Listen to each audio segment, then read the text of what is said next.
पहले नासा, रूस और चीन और अब भारत। क्यों चांद को अपनी मुट्ठी में करना चाहती है पूरी दुनिया?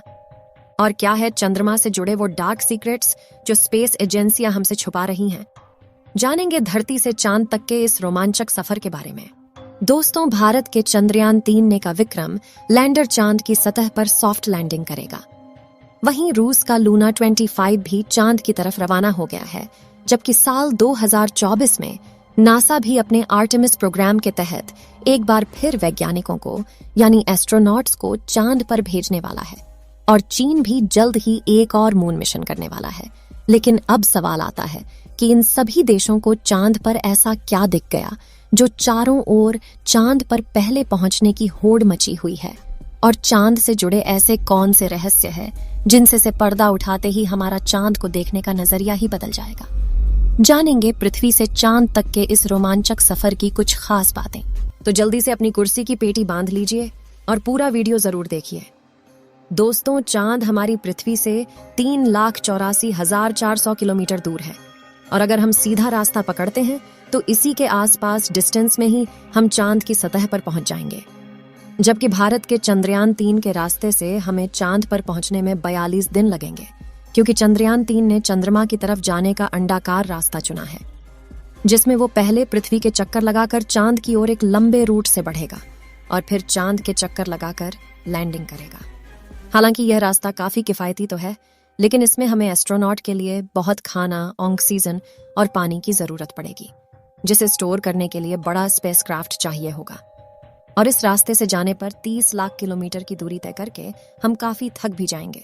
इसलिए चलिए हम अमेरिका और रूस वाले सीधे रास्ते से ही चांद की तरफ चलते हैं और इस रास्ते से हमें चांद पर पहुंचने में 4 से 5 दिन लगेंगे। जब स्पेस क्राफ्ट का लैंडर आपको चांद पर उतारेगा तो बाहर आने के लिए आपको सबसे पहले अपना स्पेस सूट पहनना होगा, क्योंकि चांद पर काफी पतला वातावरण है और इसमें ऑक्सीजन मौजूद नहीं है। इसी वजह से सांस लेने के लिए आपको स्पेस सूट के पीछे लगे ऑक्सीजन सिलेंडर का सहारा लेना होगा। स्पेस सूट पहनने के बाद जब आप चांद की सतह पर कदम रखेंगे तो खुद को काफी हल्का महसूस करेंगे। दरअसल चंद्रमा का गुरुत्वाकर्षण पृथ्वी से 6 गुना कम है, इसलिए अगर पृथ्वी पर आपका वजन 60 किलोग्राम है तो चांद पर यह सिर्फ 10 किलोग्राम हो जाएगा। इसी वजह से पहली बार चांद पर कदम रखते ही शुरुआत में आपका बैलेंस बिगड़ेगा और आप चलने के बजाय उछलते हुए नीचे भी गिर सकते हैं। इसलिए चांद की सतह पर संभल कर कदम रखना जरूरी है। खैर, अब चांद की सतह की बात करें तो यहाँ पृथ्वी की तरह सीधे रास्ते नहीं बने हुए हैं, बल्कि चांद की सतह ऊबड़ खाबड़ है और यहाँ जगह जगह पर चट्टानें, पहाड़ और बड़े बड़े क्रेटर यानी गड्ढे हैं।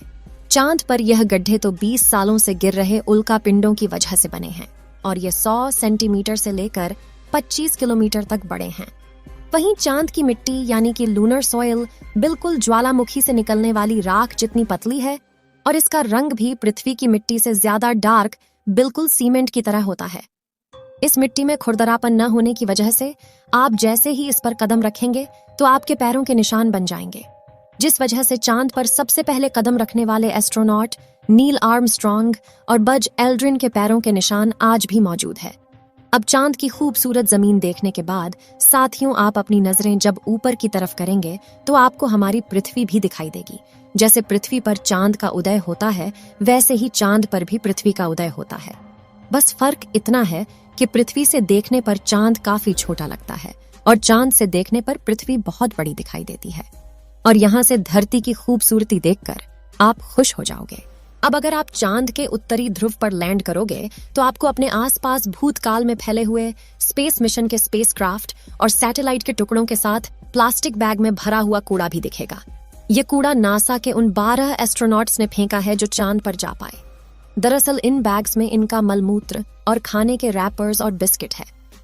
वहीं अगर आप चांद के दक्षिणी ध्रुव पर उस जगह उतरते हैं जहां 4 साल पहले चंद्रयान 2 क्रैश लैंड होकर गिरा था, तो वो आज भी आपको उतनी बुरी कंडीशन में ही मिलेगा, क्योंकि क्रैश लैंड होने के बाद न तो वह बारिश और न ही तूफानी बवंडर से रूबरू हुआ है।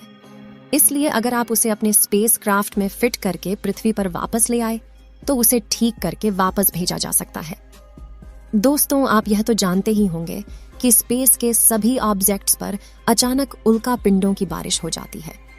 यह तो अच्छा है कि पृथ्वी की मैग्नेटिक फील्ड इन उल्का पिंडों को या तो साइड में धकेल देती है या फिर ग्रेविटी और एटमॉस्फेयर इसे धरती तक पहुंचने के पहले ही जलाकर राख कर देते हैं।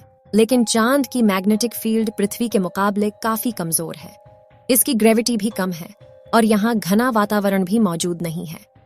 इसी वजह से चांद पर लगातार उल्का पिंडों की बारिश होती रहती है। ऐसे में कोई भी उल्का पिंड गिरकर आपको पल भर में मौत के घाट उतार सकता है। इसलिए आपको उल्का पिंडों पर नजर लगाए बैठे कमांड सेंटर के वैज्ञानिकों से लगातार संपर्क बनाए रखना होगा।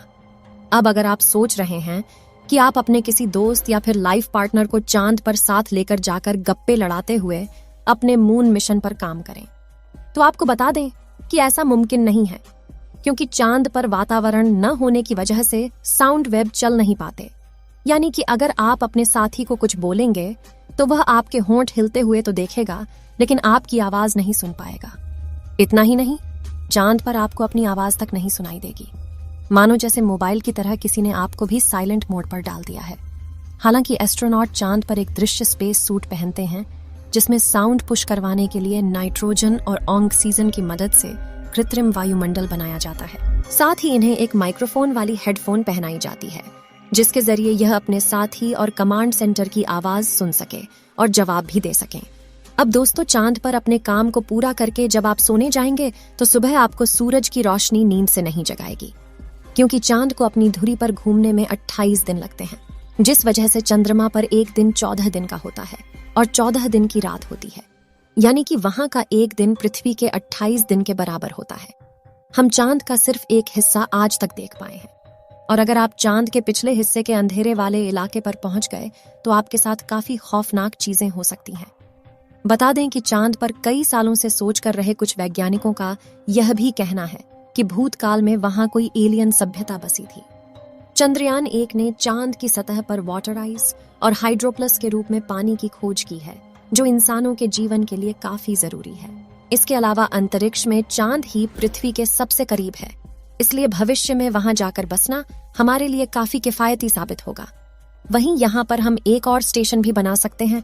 इन्हीं कारणों की वजह से सभी स्पेस एजेंसी चांद में सबसे ज्यादा दिलचस्पी दिखाती है। तो दोस्तों, अगर भविष्य में मौका मिले तो क्या आप चांद पर जाकर बसना चाहेंगे? अपनी राय कमेंट में जरूर बताएं। आज के लिए इतना ही। आपकी आखिरी जिम्मेदारी इस वीडियो को लाइक करके शेयर करने की है।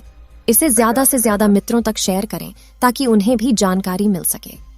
और भी ऐसी ही नॉलेजेबल वीडियो के लिए अपने भरोसेमंद चैनल को सब्सक्राइब जरूर करें और बेल आइकन को ऑल पर सिलेक्ट करना बिल्कुल ना भूलें।